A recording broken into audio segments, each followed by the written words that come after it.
It was a quiet day. The air was thick with fog as a Boeing 747 stood on the runway, engines rumbling, fully cleared for takeoff, or so the pilots thought. The captain nudged the thrust levers forward, the massive jet roaring with power. Its headlights pierced through the dense mist. The aircraft accelerated rapidly, reaching a point of no return, a takeoff speed so high that aborting the mission was no longer an option. But just as it raced down the foggy strip of concrete, a shadow emerged. A second Boeing 747 was directly in its path, moving in the opposite direction, only meters away. The catastrophe that followed is almost impossible to imagine. Two of the largest commercial airliners on Earth, heading straight for each other on the same runway. What went wrong? How did two jets end up on a collision course in such a supposedly controlled environment? Where was the air traffic control? And how could a series of small mistakes lead to the deadliest accident in aviation history? Welcome to ZMTV, and this is the harrowing true story of the Tenerife Airport Disaster, a tragedy that changed the aviation industry forever. Our story begins on March 26, 1977, a day before disaster struck.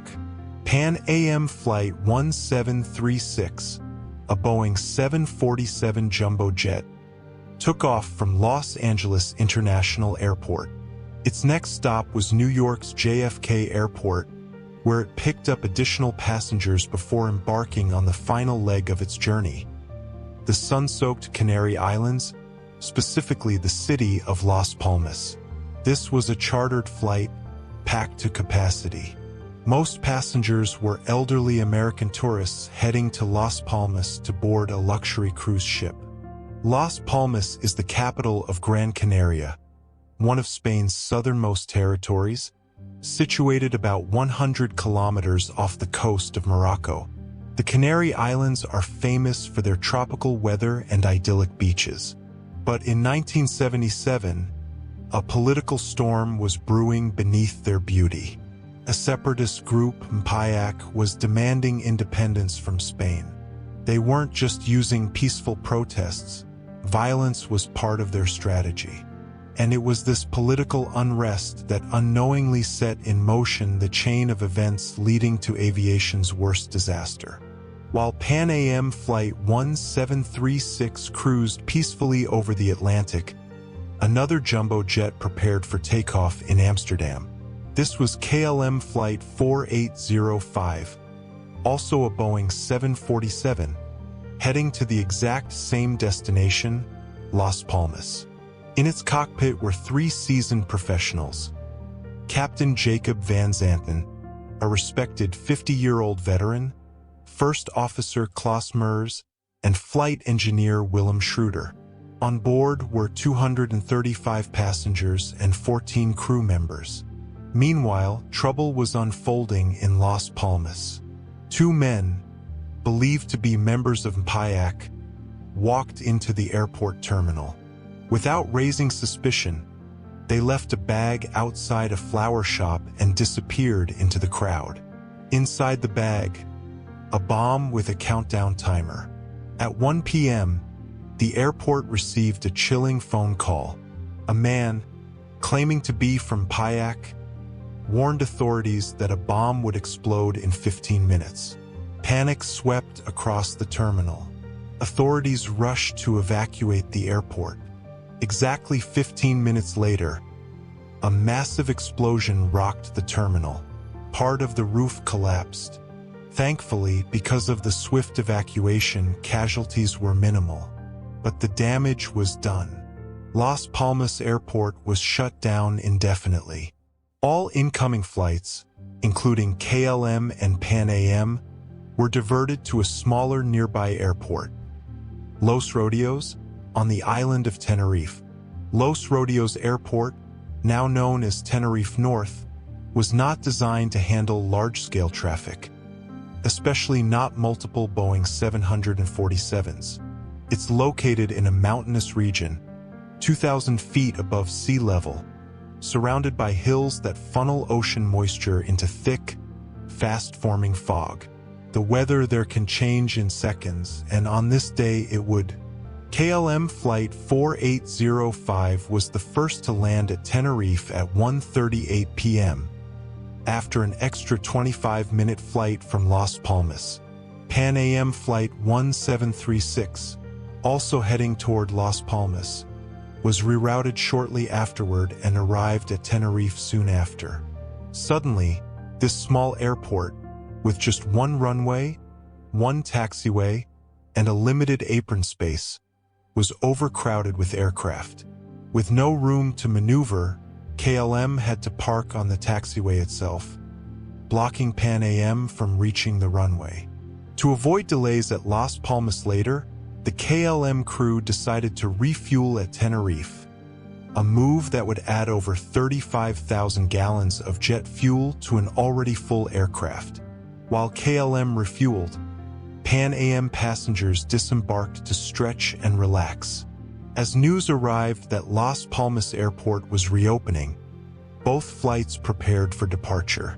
But there was a problem. KLM was blocking the only taxiway. Pan Am couldn't move until KLM cleared the path. At 4:45 p.m., KLM finished refueling and began taxiing to the end of runway 30, the only way out due to parked aircraft. Air traffic control instructed KLM to taxi along the runway itself and make a 180-degree turn at the far end to get into takeoff position. Pan Am, following behind, was told to also taxi on the runway, but exit at taxiway C3 to clear the path. Fog was now rolling in rapidly. Visibility dropped to 300 meters, then rose to 2 kilometers, only to plummet again seconds later. It was disorienting and deadly. As KLM reached the takeoff position, Pan Am began moving slowly down the runway, trying to locate C3. They missed it.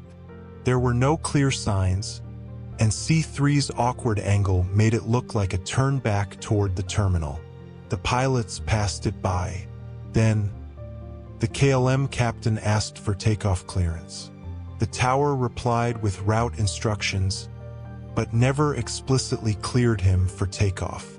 Misunderstanding the message, or perhaps mishearing it, Captain Van Zanten said, "We are at takeoff." Whether he meant "we are taking off" or "we are ready for takeoff" remains unclear. The tower responded, "Okay," but quickly added, "Stand by for takeoff, I will call you." But that crucial follow-up was overlapped by another message from the Pan Am pilots, who radioed, "We're still taxiing on the runway." Because both messages transmitted at once, the KLM crew heard only static, missing both warnings.